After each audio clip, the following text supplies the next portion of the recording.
العالمین والصلاة والسلام علی نبینا محمد وعلی آلہ وصحبہ اجمعین اما بعد اعوذ باللہ من الشیطان الرجیم بسم اللہ الرحمن الرحیم یا ایہا الناس کلوا مما فی الارض حلالا طیبا ولا تتبعوا خطوات الشیطان انہ لکم عدو مبین وقال فی موضع آخر یا ایہا الذین آمنوا کلوا من طیبات ما رزقناکم واشکروا للہ ان کنتم ایاہ تعبدون وقال فی موضع آخر یا ایہا الرسل کلوا من الطیبات واعملوا صالحا انی بما تعملون علیم۔ میرے بزرگوں، دینی بھائیوں، ماں اور بہنوں اور عزیز بچوں خاموش رہنا۔ تم بات کرنے لگتے ہو، چپ چاپ، سمجھ میں آئے نہ سمجھ میں آئے چپ رہو۔ میرے بھائی، یہ دینی مجلس کو غنیمت سمجھا جائے۔ یہ عام تقریر کا پروگرام نہیں ہے، یہ خصوصی پروگرام ہم لوگوں نے اس گاؤں کے لیے رکھا ہے تاکہ آپ کو فائدہ پہنچایا جائے، اسلام کی صحیح تعلیمات سے آگاہ کیا جائے اور معاشرے میں جو کیڑے لگے ہوئے ہیں ان کیڑوں کی نشاندہی کی جائے۔ یہ مقصد ہے، ورنہ آپ اس کو یہ نہ سمجھیں کہ ایسے ہی شوقاً تقریر ہو رہی ہے۔ نہیں، تقریر کا پروگرام یہ نہیں ہے، یہ پروگرام ایک اصلاحی پروگرام ہے اور یہ برائے اصلاح یہ پروگرام رکھا گیا ہے۔ اور آپ کو تعجب نہیں ہونا چاہیے کہ ہم لوگ بہت دور سے پریشانیوں کو جھیل کر گاڑی ریزرو کر کے آپ کی خدمت میں پہنچے ہوئے ہیں۔ کیوں؟ صرف اور صرف آپ کو فائدہ پہنچانے کے لیے، آپ کو اسلام کی صحیح تعلیمات سے آگاہ کرنے۔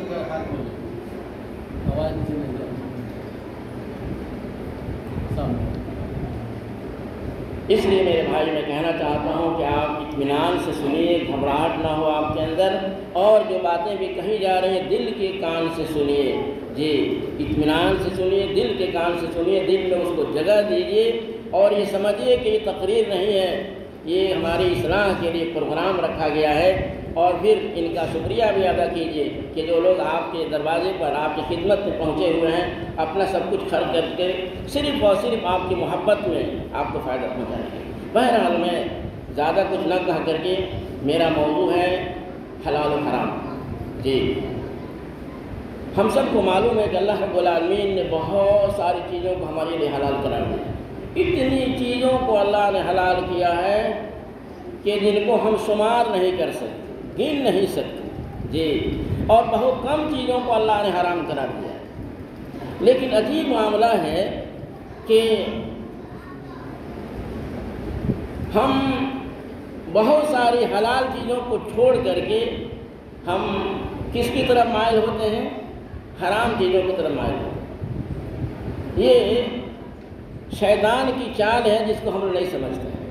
شیطان تو چاہتا ہے کہ ہم کو کامیابی سے نہ جینے دے، دنیا کے اندر بھی ناکام کر دے اور آخرت میں بھی ناکام کر دے، وہ یہی چاہتا ہے، اور ہم لوگ اسی کی بات مان لیتے ہیں اور کتاب و سنت کی بات ہم لوگوں کو سمجھ میں نہیں آتی ہے۔ تو میں کہنا چاہتا ہوں کہ اللہ رب العالمین کا احسان ہے کہ اس نے بہت سارے چیزوں کو، انگنی چیزوں کو اللہ نے ہمارے لیے حلال قرار دیا۔ کھاؤ پیو، جی، جتنی نعمتیں تم کو ہم نے دی ہیں ان کو تم نہیں گن سکتے، اور جتنا زیادہ دیا ہے تم اسی اعتبار سے کھاؤ پیو، تمہارے اوپر اس کا اثر ہونا چاہیے۔ جی، اور لیکن سنو، حرام کے قریب مت جانا، حرام کے قریب مت جانا۔ تو میں یہ بتانا چاہ رہا ہوں میرے بھائی کہ ہم جو آیتیں پڑھیں، آپ کے سامنے 3 آیتیں پڑھی ہیں۔ اللہ رب العالمین نے ان 3 آیتوں میں سب سے پہلی آیت میں اللہ نے سارے لوگوں کو خطاب کیا ہے اور کہا کہ یا ایھا الناس کلوا مما فی الارض حلالا طیبا۔ اے لوگو، تم کیا کھاؤ گے؟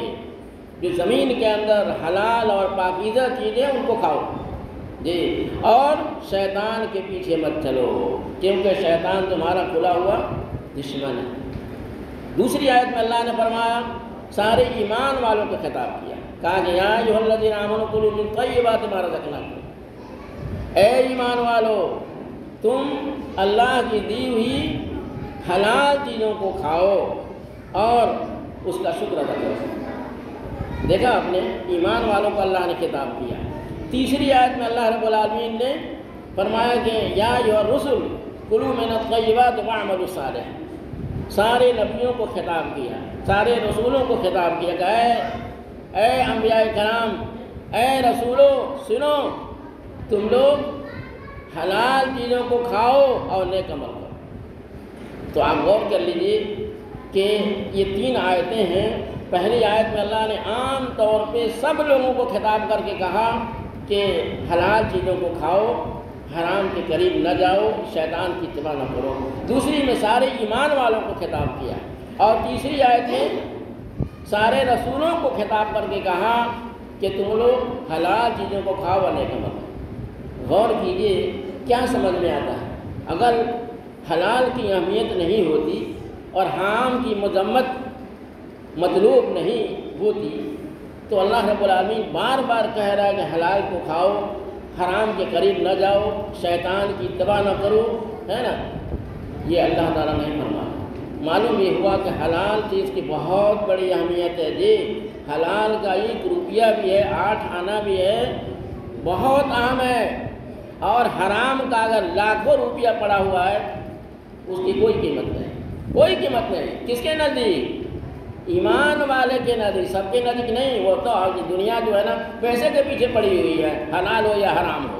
ہم ان کی بات نہیں کر رہے دنیا والوں کی، ہم ایمان والوں کی بات کرتے ہیں۔ ایمان کا تقاضا کیا ہے کہ ہم حلال کے پیچھے پڑیں، حلال کو کمانے کی کوشش کریں۔ اللہ نے فرمایا کہ فَإِذَا قُضِيَتِ الصَّلَاةُ فَانتَشِرُوا فِي الْأَرْضِ وَابْتَغُوا مِن فَضْلِ اللَّهِ۔ سنو اے ایمان والو، جب نماز ہو جائے تو اللہ کی زمین میں پھیل جاؤ اور روزی تلاش کرو۔ جی، تو حلال روزی تلاش کرو، حرام کے قریب ہمیں نہیں جانا۔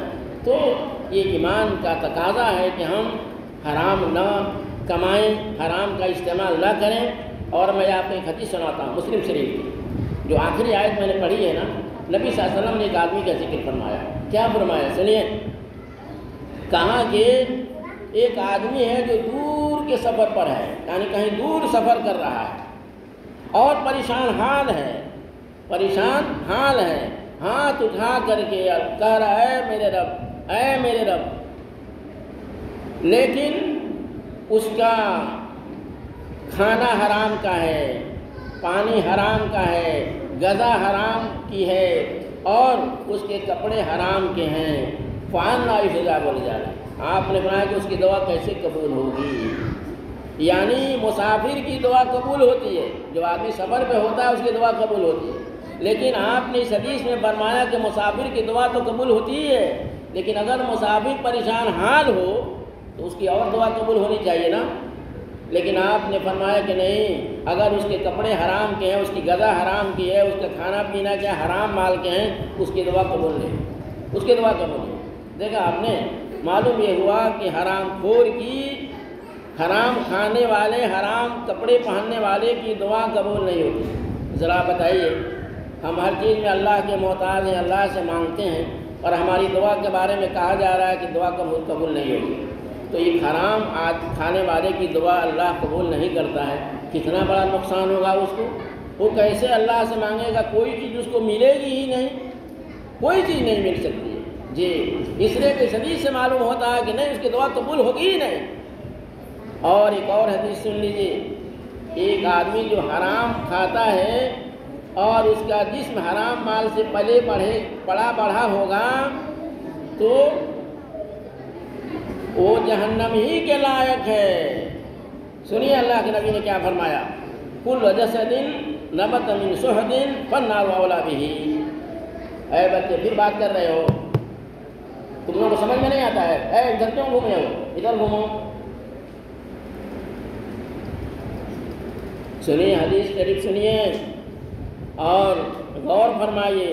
نبی صلی اللہ علیہ وسلم کا صحیح فرمان ہے، آپ کی صحیح حدیث ہے۔ آپ نے فرمایا کہ ہر وہ جسم جو حرام مال سے پلا بڑھا ہو وہ جہنم ہی کے لائق ہے، جنت کے لائق نہیں ہے۔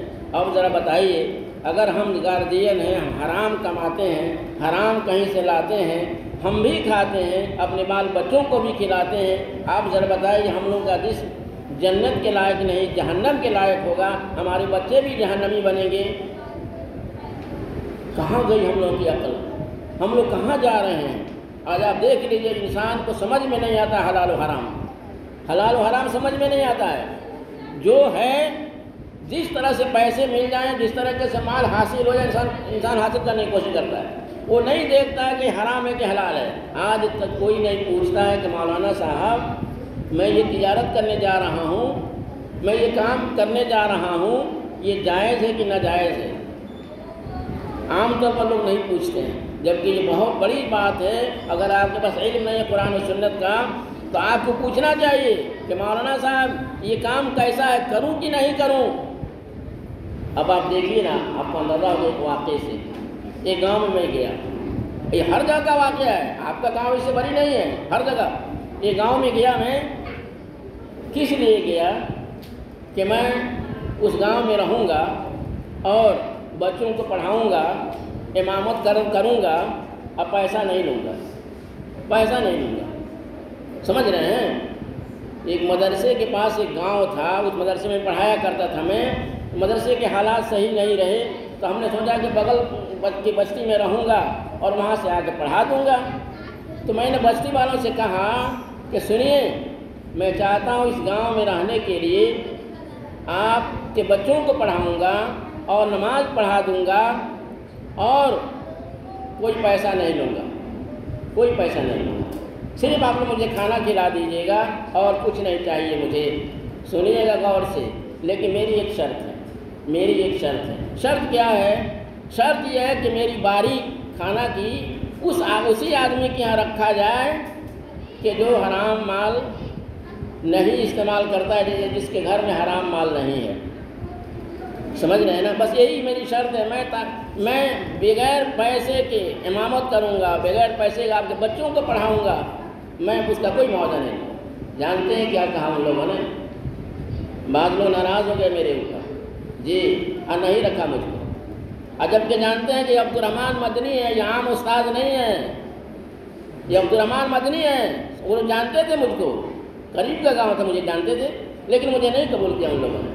اب آپ اندازہ کر لیجئے کہ حرام کس طرح لوگوں کے ذہن و دماغ میں بیٹھ چکا ہے، ان کے دل میں جگہ حرام مال لے چکا ہے کہ اس طرح کی بات ہے۔ اگر یہ کہا جائے تو غصہ آئے آپ کو، یہ غصہ آنے والی بات ہے۔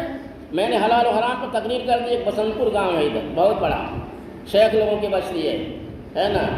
تو وہاں میں گیا، میں نے اسی موضوع کو اختیار کیا، تو وہاں کے مکھیا جی مسلمان تھے، وہ ناراض ہو گئے میرے اوپر، کہتے ہیں کہ آپ حلال و حرام پر تقریر کیوں کر رہے ہیں؟ جب سب لوگ حرام کھا رہے ہیں تو آپ حرام پر تقریر کر رہے ہیں۔ یہ بھی ایک سخت جملہ کہا گیا، یہ بےہودگی ہے، یہ بہت خراب جملہ استعمال کیا انہوں نے کہ بہت بڑی بےہودگی ہے کہ حلال و حرام پر تقریر کی جائے۔ میں نے کہا مکھیا جی، آپ کے روکنے سے میں نہیں رک سکتا ہوں، حلال و حرام کی بات کی جائے گی، قیامت تک کی جائے گی، آپ روک نہیں سکتے، پابندی نہیں لگا سکتے۔ اور سنیے، الحمدللہ میں حرام سے بچتا ہوں۔ یہ بات ہوئی تھی، سمجھ رہے نا؟ تو مکھیا جی کو غصہ آ گیا تھا۔ کہنے کا مطلب یہ ہے کہ ایک آدمی جو حرام کھاتا ہے نا، جس کو حرام کھانے کی عادت، اس کو غصہ آئے گا، اس کو غصہ آتا ہے نا۔ تو یہ حال ہے میرے بھائی۔ میں آپ سے کہنا چاہتا ہوں، دیکھیے، اگر ہم اپنی ایمان کو بچانا چاہتے ہیں اور ہم یہ چاہتے ہیں کہ ہم اللہ کو راضی کریں، ہمارا یہ جسم حلال مال سے پلے بڑھے، جنت کا مستحق ہو، جہنم کے لائق ہم نہ ہوں، جہنم سے بچ سکیں، تو پھر ہمیں حلال کا انتظام کرنا ہوگا۔ لازمی طور پہ حلال مال ہمیں تلاش کرنا ہوگا، حلال مال کھانا ہوگا، اپنے بچوں کو کھلانا ہوگا اگر واقعی بچوں سے محبت ہے۔ لیکن اگر ایسا نہیں کریں گے تو سمجھیے کہ پوری کہتے ہیں لوٹیا ڈوب جانا، یہ لوٹیا ڈوبانا ہوا جی۔ اس لیے کہ ہم بھی جہنم کے مستحق، ہمارا جسم بھی، ہمارے بچے بھی وہی کھا رہے ہیں، وہ بھی جہنم کے مستحق، ہماری دعا کبھی قبول نہیں ہوگی۔ اللہ ہو، بتائیے کتنا بڑا نقصان ہے بھائی۔ تو یہ حرام مال کی مذمت ہے میرے بھائی، اس لیے اس کا ہمیں خیال رکھنا چاہیے۔ بہت سارے لوگ ہیں جو اس کا خیال نہیں رکھتے ہیں، اور دیکھیے حرام کے بہت ساری قسمیں ہیں، بہت ساری صورتیں ہیں۔ میں صرف ایک دو بتانا چاہتا ہوں۔ پہلی صورت، میں سب کا تذکرہ کر بھی نہیں سکتا اور یہ وقت بھی اجازت نہیں دیتا۔ ایک نہایت مضمون تھی، بہت بڑا حرام، جی جس کے استعمال کے بعد آپ کا ایمان سلامت نہیں رہ سکتا، اس کے بارے میں بتانا چاہتا ہوں۔ اور وہ کیا ہے؟ سود بیاج۔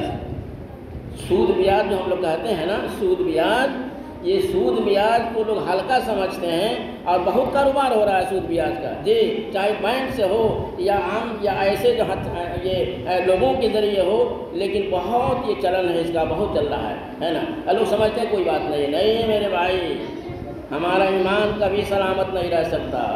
اب سنیے قرآن مجید میں، اب میری بات نہیں ہے، اللہ رب العالمین نے کیا فرمایا؟ الذین یاکلون الربا لا یقومون الا کما یقوم الذی یتخبطہ الشیطان من المس۔ اللہ تعالیٰ نے فرمایا کہ جو لوگ سود بیاج کھاتے ہیں وہ قیامت کے دن جب قبروں سے اٹھیں گے تو لڑکھڑاتے ہوئے اٹھیں گے، گویا کہ شیطان نے چھو کر کے باولا بنا دیا ہے، شیطان نے چھو کر کے باولا بنا دیا ہے۔ تو اللہ نے وجہ بیان کی کیوں ایسا ہوگا، سنو، اس لیے کہ لوگ کہتے تھے کہ تجارت اور سود یہ دونوں ایک ہی جیسے ہیں، لیکن ایسی بات نہیں ہے۔ تجارت کو اللہ نے حلال قرار دیا ہے اور سود کو حرام قرار دیا ہے۔ پھر اللہ نے، سنیے کتنی بڑی بات، کتنی خطرناک بات اللہ نے بیان فرمایا، فمن جاءہ موعظۃ من ربہ فانتہی فلہ ما سلف وامرہ الی اللہ ومن عاد فاولئک اصحاب النار ھم فیہا خالدون۔ اللہ اکبر۔ اللہ نے فرمایا کہ سنو، جس کو یہ بات معلوم ہو گئی کہ سود کیا حرام ہے، اس کے باوجود وہ سودی کاروبار کرتا ہے، چاہے وہ سود لیتا ہے یا دیتا ہے، اگر اس کا کاروبار بند نہیں ہوتا تو ایسے لوگ جہنمی ہیں، ہمیشہ جہنم میں رہیں۔ دیکھا آپ نے، ایسے لوگ جہنمی ہیں، ہمیشہ جہنم میں رہیں۔ اللہ اکبر۔ دیکھا آپ نے، ہم لوگ بہت آسان سمجھتے ہیں سودی کاروبار، بہت آسان سمجھتے ہیں، اور بالکل گاؤں میں اور ہر جگہ عام ہے، اور خاص طور سے بینک کے وہ کہتے ہیں قسطہ جمع کرنا ہے، قسطہ جمع کرنا ہے۔ بیٹی پیدا ہوتی ہے تو پیسہ جمع کر دیتے ہیں، لے کر پیسہ بڑھتا رہے، وہ کیسا پیسہ ہے؟ ماسٹر لوگوں کو پیسہ ملتا ہے نا، جو ان کا کرتا ہے اس کو ملا کر کے ملتا ہے، وہ کیسا پیسہ ملتا ہے؟ جو کرتا ہے وہ تو ٹھیک ہے، اور جو نہیں، جو ملا کر ملتا ہے سرکار دیتی ہے، وہ کیسا ہے؟ بہت ساری صورتیں حرام کی میرے بھائی، تو ان سے ہمیں بچنا ہوگا، ان سے ہمیں بچنا ہوگا، ورنہ ایمان ہمارا سلامت نہیں رہے گا۔ ایک اور آیت سن لیجیے، اللہ نے فرمایا یا ایھا الذین آمنوا اتقوا اللہ وذروا ما بقی من الربا ان کنتم مؤمنین۔ سنو اے ایمان والو، اللہ سے ڈرو، اور جو سود کی رقم لوگوں کے ذمہ ہے اس کو چھوڑ دو۔ سود کی رقم جو لوگوں کے ذمہ ہے تمہارا، اس کو چھوڑ دو۔ اگر تم نہیں چھوڑو گے تو سنو، یہ اللہ اور اس کے رسول سے جنگ کرنا ہے، گویا کہ تم اللہ اور اس کے رسول سے جنگ کر رہے ہو، لڑائی کر رہے ہو۔ ذرا بتائیے، اللہ اور اس کے رسول سے جنگ کرنا، لڑائی کرنا، یہ کیا ہے بھائی؟ کیا انجام ہوگا اس شخص کا جو اللہ سے لڑائی کرے، رسول اللہ سے لڑائی کرے؟ یہ اتنی سخت بات اللہ رب العالمین نے فرمایا۔ اس لیے آپ سے کہنا چاہتا ہوں، کبھی بھی اس کے قریب مت جائیے، چھوڑ دیجیے، ظاہر میں فائدہ نظر آ رہا ہے، سود برباد ہونے والا مال ہوتا ہے۔ اللہ نے فرمایا کہ یمحق اللہ الربا ویربی الصدقات، یہ سود کا مال کا انجام کیا ہوتا ہے؟ بربادی۔ ہم اور آپ نہیں سمجھتے ہیں، لیکن جو مال بڑھتا رہتا ہے نا، وہ کبھی اس طرح سے برباد ہو جائے گا کہ ہمیں اور آپ کو سمجھ میں نہیں آتا ہے، لیکن وہ اللہ برباد کرتا ہے۔ اللہ نے فرمایا ہے کہ سود کا مال جو ہے نا، کیا اللہ مٹھ مار دیتا ہے، مٹھ مار دیتا ہے جی، اور صدقہ اس کے برخلاف صدقات کو بڑھاتا ہے۔ تھوڑا سا صدقہ کیجیے، اللہ اس کو بہت بڑا بناتا ہے نا۔ اچھا، اور حدیث کے پاک میں سن لیجیے، تو قرآن کا بیان ہے، حدیث میں نبی صلی اللہ علیہ وسلم نے سود کے تعلق سے 4 آدمیوں پر لعنت بھیجا ہے۔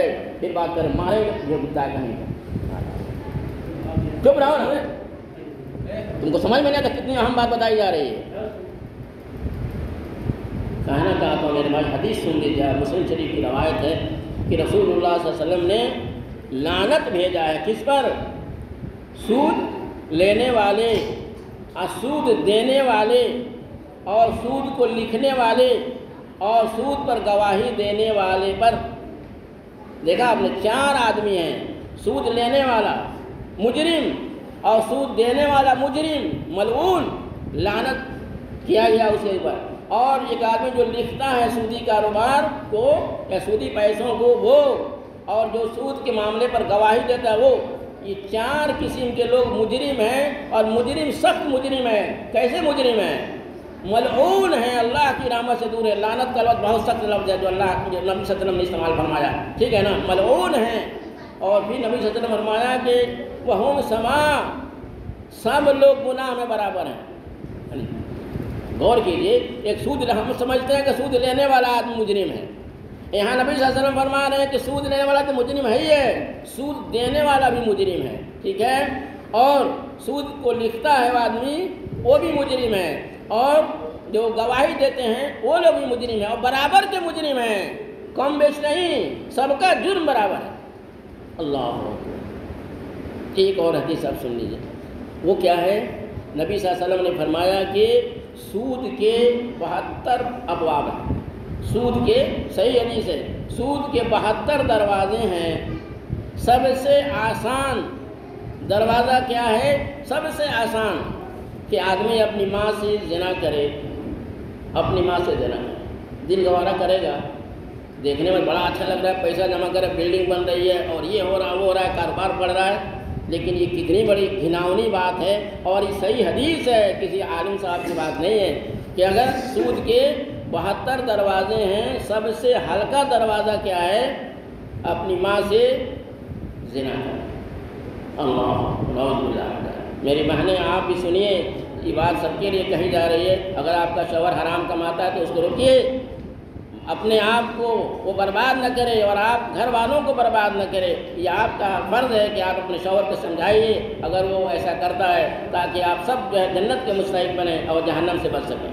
یہ میرے بھائی سود کے تعلق سے ایک بات ہوئی، بس ایک دوسری بات بتانا چاہ رہا ہوں، دوسری حرام چیز وہ کیا ہے؟ اس میں مختصر بیان ہو رہا ہے، جہیز۔ جہیز بہت آرام سے، بڑی آسانی سے جہیز کی رقم لی جا رہی ہے، اور کم نہیں، اب تو اتنی زیادہ رقمیں اور اتنے زیادہ ساز و سامان اور اتنا کچھ مل رہا ہے اور دیا جا رہا ہے اور مانگا جا رہا ہے کہ آپ شمار نہیں کر سکتے، انسان حیرت میں پڑ جاتا ہے، یہ کیا اس کا حکم ہے؟ یہ جو جہیز لیا جاتا ہے، جہیز مانگا جاتا ہے اور ملتا ہے، یہ کیا ہے؟ حرام ہے جی، یہ حرام ہے۔ سنیے، سب سے بڑی بات یہ ہے کہ اس کا کہیں بھی ثبوت نہیں ملتا ہے، قرآن و سنت کے اندر نبی صلی اللہ علیہ وسلم کی زندگی میں صحابہ کرام ائمہ دین کسی نے یہ عمل نہیں کیا، کسی نے جہیز کا مسئلہ نہیں اٹھایا اور نہ کیا اور نہ ہوا ہے کسی کے زمانے میں جی۔ اگر نبی صلی اللہ علیہ وسلم نے اپنی بیٹی فاطمہ کو کچھ دیا تھا، لوگوں کو غلط فہمی ہے، نبی صلی اللہ علیہ وسلم نے جہیز نہیں دیا تھا، نبی صلی اللہ علیہ وسلم نے علی کی شادی کی تیاری کرا دی تھی، کیونکہ وہ نبی صلی اللہ علیہ وسلم کی سرپرستی میں تھے نا، تو لوگوں کو دھوکہ ہو گیا ہے، لوگ کہتے ہیں کہ نبی صلی اللہ علیہ وسلم نے جہیز دیا تھا اپنی بیٹی فاطمہ کو، نعوذ باللہ، یہ غلط بات ہے، نبی سے بڑھ کر انصافر کون ہو سکتا ہے نا؟ اگر آپ نے فاطمہ کو دیا تو 3 بیٹیوں کو اور کیوں نہیں دیا؟ انصاف کا تقاضا تو یہ تھا، نہیں دیا آپ نے، اس لیے یہ غلط بات ہے، جہیز کا ثبوت کہیں بھی نہیں ہے، کسی کی نہیں، نہ نبی کے زمانے میں، نہ صحابہ کرام، نہ ائمہ تابعین، کسی نے جہیز کا مسئلہ نہیں اٹھایا۔ لیکن آج جو یہ معاملہ چل رہا ہے، تو ایک تو یہ بے ثبوت چیز ہے، دوسری چیز یہ ہے کہ ظلم ہے، ظلم، یہ ظلم ہے، جہیز لینا کیا ہے؟ لڑکی والی پر ظلم ہے، اور ظلم کو اللہ رب العالمین معاف نہیں کرتا، جب تک مظلوم معاف نہ کر دے اس وقت تک معاف نہیں ہوگا۔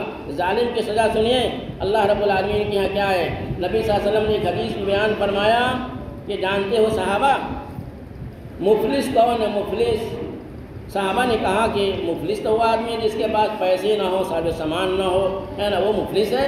تو آپ نے فرمایا کہ سنو، قیامت کے دن مفلس کون ہوگا؟ مفلس وہ ہوگا جو نماز لے کر کے آئے گا، زکوٰۃ لے کر کے آئے گا، یعنی نمازی ہوگا، زکوٰۃ دینے والا ہوگا، وہ آئے گا، لیکن اس نے لوگوں پر ظلم کیا ہوگا، لوگوں کا مال لیا ہوگا، لوٹا ہوگا، اور اس کے ساتھ جو ہے کسی کو بے گناہ کو مارا ہوگا، کسی پر کوئی ظلم کیا ہوگا، کسی پر کوئی ظلم کیا ہوگا، آپ نے کئی چیزوں کو گنایا، اور آپ نے فرمایا کہ اس کی نیکیاں مظلومین میں تقسیم کر دی جائے گی، جن جن لوگوں پر اس نے ظلم کیا ہے اس کی ساری نیکیاں ان لوگوں کو دے دی جائیں، کن لوگوں کو؟ جن پر اس نے ظلم اٹھایا ہے، اور اگر اس کی نیکی ختم ہو گئی اور اس کا گناہ رہ گیا تو پھر مظلوم لوگوں کے گناہ کو اس پر ڈال دیا جائے گا اور اس کو جہنم میں پھینک دیا جائے گا۔ دیکھا آپ نے، بہت ہم لوگ جہیز سے گھر بھر رہے ہیں، تو اب سن لیجئے، وہ سب جو ہے نا وہ بالکل ناجائز حرام چیزیں ہیں، کچھ بھی مت لیجیے۔ آپ دیکھ لیجیے قرآن و سنت میں لڑکی کو کچھ نہیں دینا، لڑکی کے اوپر کوئی خرچ نہیں ہے، آپ مانیے نہ مانیے، لیکن حدیث کی بات اگر آپ مسلمان ہیں، اہل حدیث ہیں تو سن لیجیے، لڑکی پر کوئی خرچ نہیں، لڑکے پر صرف 2 خرچ ہے۔ لڑکے کو مہر کی رقم تیار کرنا ہے، انتظام کرنا ہے، اور ایک ولیمہ کرنا ہے، لڑکی کے گھر آ جانے کے بعد ولیمہ کرنا ہے۔ باقی کوئی خرچ نہ لڑکے پر ہے اور نہ لڑکی پر تو کچھ ہے ہی نہیں۔ تو اگر اس کے علاوہ ہم خرچ کرتے ہیں تو رب العالمین کے یہاں اس کا جواب دینا ہوگا، اور اگر لڑکی والوں سے ہم کچھ طلب کر کے گھر بھرتے ہیں تو یہ سراسر اس کے اوپر ظلم ہوگا۔ اور ایک حدیث اور سن لیجیے، ہم لوگ گھر بھرنے کی بات کرتے ہیں نا، لوگ گھر سنوارتے ہیں کس کے پیسے سے؟ لڑکی کے سامان سے گھر سجایا جاتا ہے، کس کا؟ لڑکے کا۔ یہ بالکل الٹی بات ہے، لڑکے کا گھر لڑکا اپنا گھر سجائے نا، لڑکی والا سجائے گا؟ تو اگر آپ الٹا کام کرتے ہیں، لڑکی کے مال سے اپنا گھر سجاتے ہیں، سنیے حدیث سنیے، نبی صلی اللہ علیہ وسلم کا فرمان ہے کہ من سأل الناس تکاثرا فإنما يسأل جمرا فليستقل أو ليستكثر۔ بہت خطرناک حدیث۔ آپ نے فرمایا کہ جو شخص کسی سے اپنے مال کو بڑھانے کے لیے یا دوسرے لوگوں کا اپنے گھر بھرنے کے لیے اگر کسی سے کچھ مانگتا ہے تو گویا وہ آگ کی چنگاری مانگ رہا ہے۔ وہ کم مانگے یا زیادہ مانگے، کم مانگے یا زیادہ مانگے، سمجھ گئے آپ لوگ حدیث؟ جی یہ مسلم شریف کی روایت ہے جو جس میں یہ بات کہی گئی ہے کہ ایک آدمی جو سوال کرتا ہے کسی سے کچھ مانگتا ہے نا، تو وہ گویا کہ آگ کی چنگاری کس لیے مانگتا ہے؟ اپنے مال کو بڑھانے کے لیے، اپنے گھر کو بھرنے کے لیے، تو وہ آگ کی چنگاری مانگ رہا ہے، ٹھیک ہے، چاہے وہ کم مانگے یا زیادہ مانگے۔ تو یہ آسان بات نہیں ہے میرے بھائی، اس لیے میں کہتا ہوں کہ آپ سنت کو اختیار کیجیے، نبی کی سیرت کو اختیار کیجیے۔ اگر آپ ایسا اختیار کریں گے بھلائی بھلائی بھلائی ہی بھلائی ہے، خیر ہی خیر ہے، آپ کی شادی، آپ کے بچی کی شادی مبارک ہوگی، بابرکت ہوگی۔ اگر آپ نہیں کریں گے تو آپ جہنم کے مستحق ہوں گے، اور یہ باتیں کہی گئی ہیں حدیث کی روشنی میں، اس کے آپ مستحق بن جائیں گے۔ اس لیے دل و دماغ کو لالچ اور حرص سے خالی کیجیے اور سنت کو اپنائیے۔ سنت کے اپنانے میں ہر طرح کی بھلائی ہے، اللہ خوش ہوگا، ہے نا، اور آپ کی بچی یا بچے کی شادی بابرکت ہوگی، ہے نا، اس سے نیک و صالح اولاد ہوں گے۔ تو اس لیے میں انہی باتوں پر بات ختم کرتا ہوں۔ میرے بھائی باقی ہیں ابھی، اور 2 آدمی ہمارے 2 مشائخ باقی ہیں جو آپ کے سامنے تقریر کریں گے۔ بس مقصد یہ ہے کہ جو بھی بیان ہو رہا ہے غور سے سنیے اور ان پر عمل کیجیے۔ یہ رسمی تقریر نہیں ہو رہی ہے۔ اللہ رب العالمین سے دعا ہے کہ اللہ رب العالمین ہم سب کو نیک عمل کی توفیق نصیب فرمائے، ہر حال میں کتاب و سنت پر عمل کرنے کی توفیق گردانی نصیب کرے، آمین۔ صلی اللہ علیہ وسلم۔